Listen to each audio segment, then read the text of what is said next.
do you prefer either one? Does it phase you at all? Does it change anything? Well, Rob did do a lot of talking. Let's be fair. I called him out on it, but yeah, Costa might need a filter because he says some real dumb shit sometimes. Like he calls himself the king of bitches. So I don't know. Maybe you should put a filter on sometimes. He recently revealed that he's walking around at, I think, 220 pounds. Which means he's got a fair bit to cut before fight night. Does his size phase you at all? Like, obviously he's one of the, I guess, bigger middleweights. You're all weighing in at the same weight, but does that phase you at all?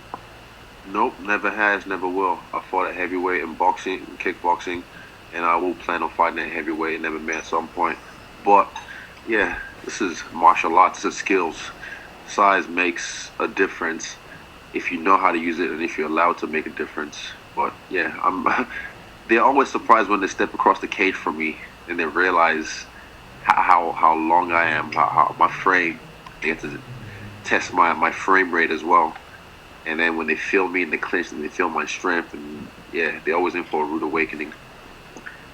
The location of this one hasn't been announced yet, but there's some talk that it's going to be at the UFC Apex in Vegas, which is obviously a smaller octagon. Cage. That's another narrative I've been hearing. A smaller octagon.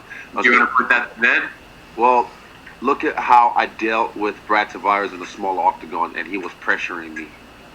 I whooped his ass 5-0, so yeah. And I fought in another kickboxing organization with a ring against a guy as well who's a Dutch kickboxer and just walks forwards and throws leg kicks and body shots and same style as Paulo Costa in kickboxing in a tiny phone booth ring. And I still whooped his ass, so I don't know why people think that's like gonna play a heavy factor. It's like, cool, we can fight wherever the fight takes place. We might even end up fighting on the ground. This is mixed martial arts, man. This is adaptability and triumph, so yeah, I'm used to this. Appreciate it, mate.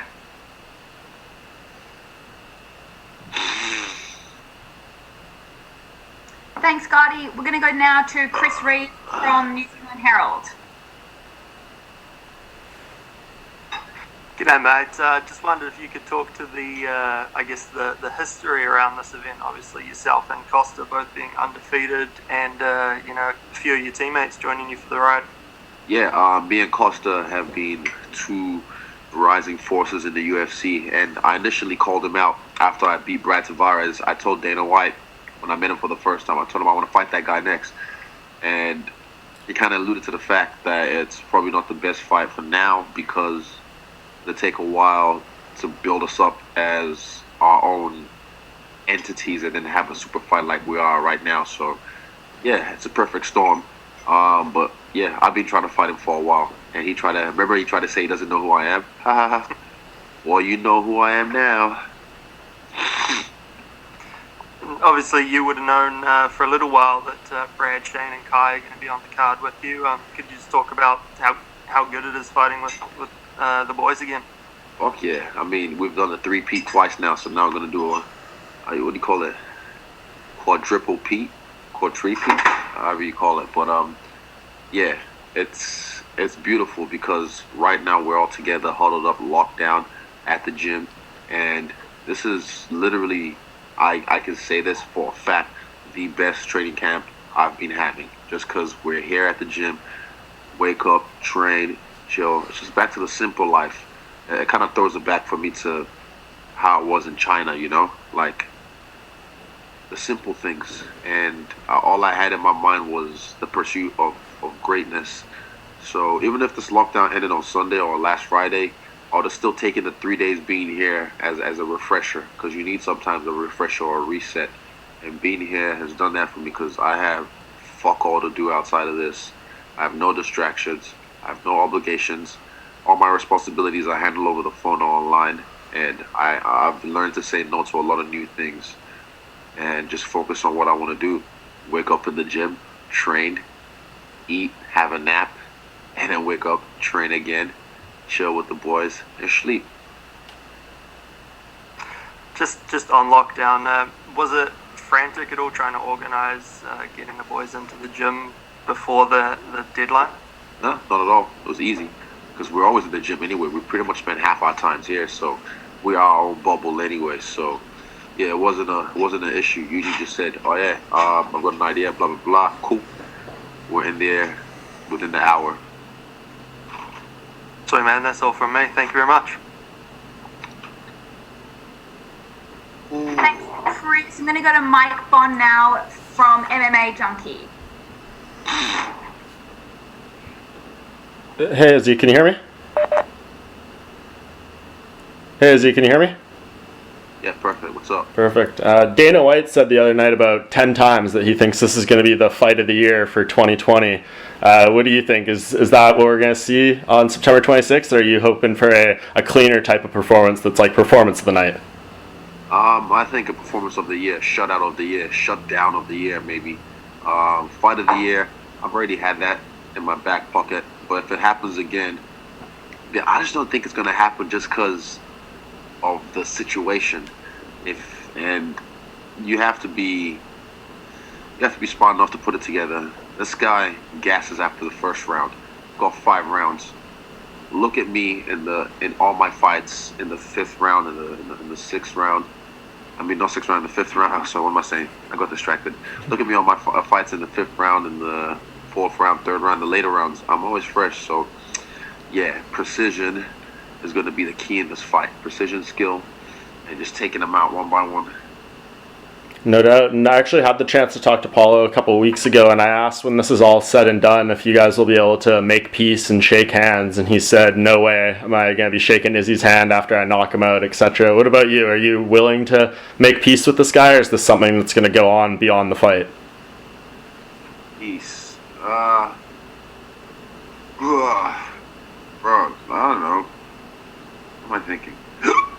You can get closure, like, even, when you like break up with someone and you look for closure to try. You don't need to look for closure with anyone. Closure comes within yourself. So yeah, after I knock him out, I'm just gonna carry on with my day. Fair play. And It's closed. There you go. And, a lot of important middleweight fights coming up soon. We were supposed to have Hall and Romero this weekend. That obviously got pushed back, but they announced Whitaker and Cannonier, which seems like it could be a title eliminator. What do you just kind of make of the lay of the land, and who do you think is going to be the guy who emerges from all that after to fight for the belt? I love it. I was definitely looking forward to, Darren Till, that fight, but since Rob beat him, good job. I'm surprised he's taking the fight with Cannonier. Good on him. But yeah, I like that. I like that matchup. Don't really care who wins, but I'd rather Cannonier win so I can get a fresh body. Yeah, do you think that'd be a little soon for the Rob rematch? I mean, obviously for him it would be good 2 wins, but that wouldn't be that much time in between. I've done worse, so he'll be right. If he does it right, he'll be right. Fair play. And last thing from me, just tell us the inspiration behind going pink with the hair. We know you were blonde before and you changed it up again. I like to switch it up on people, give them the unexpected, because people always expect something. Me, expect the unexpected. I ever saw a meme. It was a meme. Sean O'Malley dyes his hair the colors of the rainbow. No one bats an eye. Starbrennan dyes his hair pink. It's breaking news. And everyone loses their mind. I don't know why the color of a man's hair can get you in your feels. But yeah, I don't know. I like it. Imagine if I had pink hair and I whooped this motherfucker's ass. It might be another color by the time the fight comes around, but right now I'm fucking with this. It's beautiful. It's like candy floss. Excellent. Thanks, Izzy. Appreciate it. All good. Thanks, Mike. I'm going to go now to Clay Wilson from Radio New Zealand. Hey, Izzy. How you doing, mate? Very well. What's up? Hey, you spoke about it a bit before, but just in terms of Auckland going into level 3, how much impact has that had or not had in terms of your training, and how is it working logistically? How are you? It's had a great impact on my training, to be honest, because we thought on the fly and came up with a plan to adhere to the lockdown rules. So yeah, it's had a great impact on my training because I get to just live at the gym. Like I spend most of my time at the gym anyway, but now I get to sleep at the gym, wake up in the gym, and just hit the ground running, train, get work done. So yeah, it's had a great impact on my camp. So you guys obviously doing that didn't need any sort of exemption or clearance from the officials to train or anything? No, of course not, because what were we doing before the lockdown? We're training in each other's bubbles anyways, so we decided to just be exclusively in each other's bubbles. And just in terms of leaving, what's the process with that? Do you guys need to go through any particular protocols or get any government clearances or UFC? You mean to travel? To get out of the country? That's need to know basis, so I'll leave that for now. Cool. Thank you, mate. Cool. Thanks, Clay. I'm going to throw now to Jake Michaels from ESPN. Hey, how you going? Very well. What's up, Jake? You kind of touched on it before, but how proud are you of everything the gym has already achieved? Very proud. I'm very proud of us, and being here with the team, locking down with my crew is making me even. I don't know if I could be any prouder, but it's just strengthening the bond between me and my comrades, me and my brothers. So, yeah, I love the vibe we're on right now. It's a whole vibe. And what's it been like in New Zealand in the last couple of years? You know, you've had a pretty meteoric rise. And how have you found the love for UFC growing over the last couple of years? Sorry. Yeah, the sport's growing rapidly, constantly. So much is happening that we keep even having to look at new options because the gym's getting packed every day, even after the first lockdown. Yeah, MMA is it's the biggest sport in the world. People just don't know it yet. I understand that there's football and soccer and blah, blah, blah, but all those people watch the UFC. All those people watch us because, you know, we all know what we're trying to do. We're trying to be the baddest motherfuckers around. So whether you kick a ball into a net, dunk a ball, or you charge another man, you fight, people watch. That's in our DNA. Do you think UFC could ever sort of overtake rugby as the number one sport in New Zealand? Don't really care, to be honest, but I know, like, if you put it on a world stage, me, myself, as Israel Adesanya, the last Stylebender, I'm bigger than the All Blacks, like, worldwide. Not definitely in New Zealand, so I know you media people are going to try and use that as a soundbite, and then use that as your little fucking clickbait or whatever, but yes, worldwide, all around the world, all across the land, I definitely have more footprint than the All Blacks. Thank you very much, mate. Best of luck. Thumbs up. Izzy, that might be it. Is there anyone else that's got any questions for Izzy before we let him go? There are no stupid questions. Ask away. 5, 4. I've got, 3. here we go, still on. Peter from Fight News, take it away. The living situation. So all the boys at CKB, they're all living at the gym right now. Is that right? Yep, a select few, not all our training partners, but a select few that we already were in contact with, all bubbled up at the gym right now. And do you mind just going into a little bit more detail? Like, is everybody bunking on the ground, or how does that work? Yeah, we can go into detail. So, okay, my situation, right? So I got this single mattress from my house out west. I got my brother to bring it, and you know, I put it fucking on the hardwood floor, and I was sleeping on it. I was being all nostalgic, like, fuck, this is like how I was in China and Diamond's like my roommate, or he's in the jiu-jitsu room with me, or with a few other people, and I'm just vibing this whole nostalgic thing. But then I realized, fuck that, because I already know what it's like. So I got another mattress that's much bigger, much more comfortable, because I can't sacrifice my sleep, and now I'm sleeping on the floor like a king. But yeah, it's beautiful, man. Like, the kitchen here is just packed with fucking everyone cooking, pantries, and yeah, you just bunking with us. He's waking us up with his early morning songs. Horrible. Yeah, it's a vibe. You should be here, but you're not, so. No problem. Thanks, Izzy. That's all from me. Good luck with the fight. Cool. Thanks, Pete. I'm going to go to Brad Lewis now from News Hub. Hey, Izzy, how you doing, mate? What's up, B-Rad? Hey, bro, I know you're someone who does enjoy your alone time. Is there anything challenging about the bubble at the moment? Nah, I love my alone time, but like it's so easy. Like how do I put it this way? I don't have to entertain anyone. You know, like those friends you have to constantly entertain.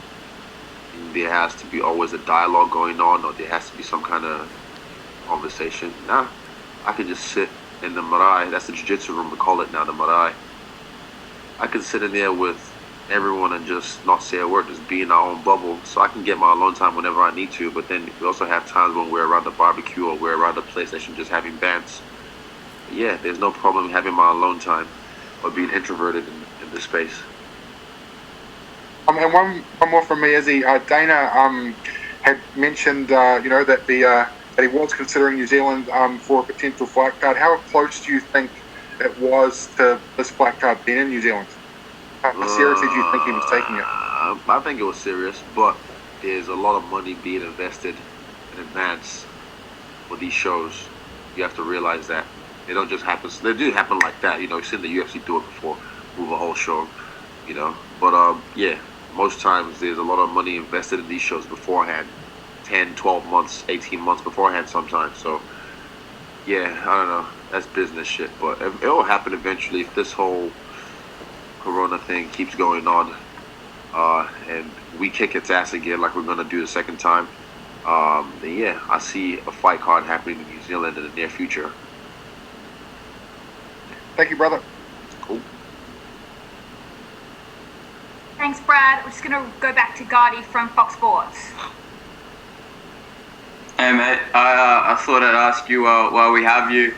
The Costa fight came after a couple of years of you maybe thinking about it and talking about it a little bit.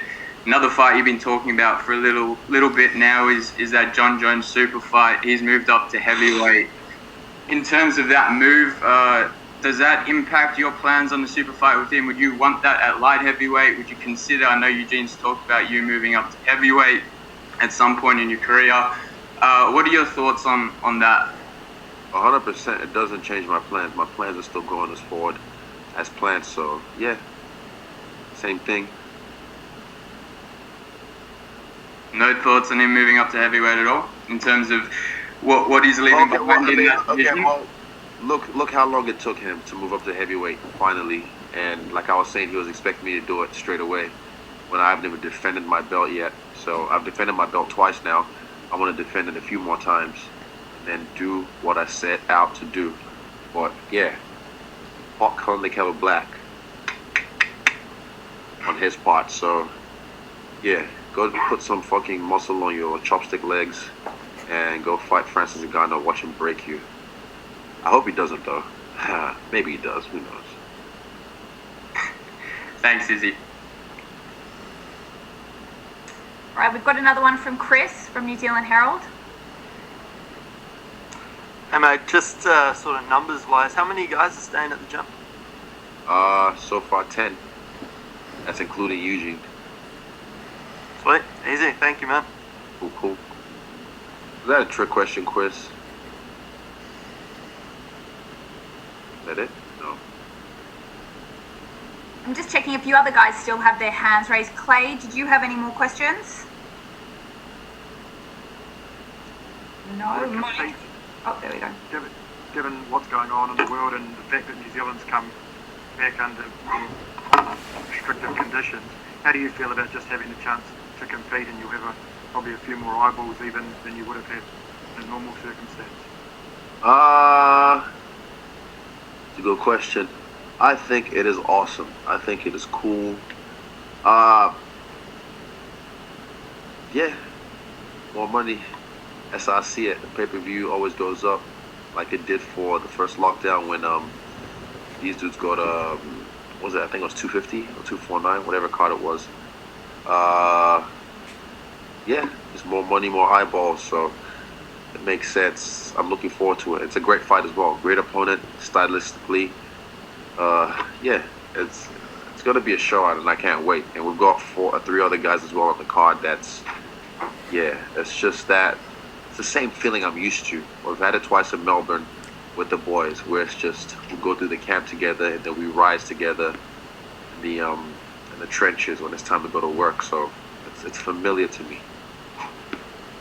And just in terms of your standing in the UFC, what do you think a win over Paulo does? Where does it put you in terms of that sort of level of stardom and that rise that you've had? I think it's great. I think it's great for me because it's that the aesthetic of it. Like, I'm this skinny person, this little frail kid that everyone looks at, and then he looks like the perfect antagonist. He's big, bulky, juiced to the fucking gills, and he's a marauder. He's a guy that beats everyone on the fence. So when I come in there with some Bruce Lee shit, fuck him up. It's going, oh my God, wow, he beat that big muscle boy. Oh, like the casuals are gonna feed off it, and that's just, I love that because it means more eyes, more attention. Like I said, you can watch my fights. You don't have to watch my fights, or you're gonna pay. I'm not talking money. You're gonna pay attention. Attention turns to, as always. Cool. Thanks, Clay. All right, last question. We're just going to finish with Mike Bond if you've got any more questions. Yeah, just two for you. Izzy. I think you did a nice job selling it there a little bit, but to circle back to this fight, it's a special one in the fact it's just the second time in UFC history two male fighters who are undefeated have fought for a belt, the other one being Lyoto Machida and Rashad Evans way back in 2009. So 1998, I remember that. Yes, sir. So like that's a pretty special moment. I know you're a big combat sports fan and everything. Can you just speak to what that kind of means, having this type of matchup come together and to be part of it? This is perfect. What I was expecting from my last fight is gonna happen this fight. And it's, bro, it's, you can't understand. So, how do I put this? In my story, right, you can't just have it like going good and going great. In a story, you need a dip, you need a bit of a valley when things go shit. And that was me for my last fight after the performance that Roy Morero brought, whatever his name is. He was lackluster. I've never been in a boring fight in my life. I had all this criticism, justly or unjustly. And then that was a dip. And now this is the rise back. And what better antagonist than this guy who was undefeated, a KO artist. He looks the way he does, ballooned up. And it's like David and Goliath. And I fucked this guy up. It's spectacular, as they would say. Someone's always got to go.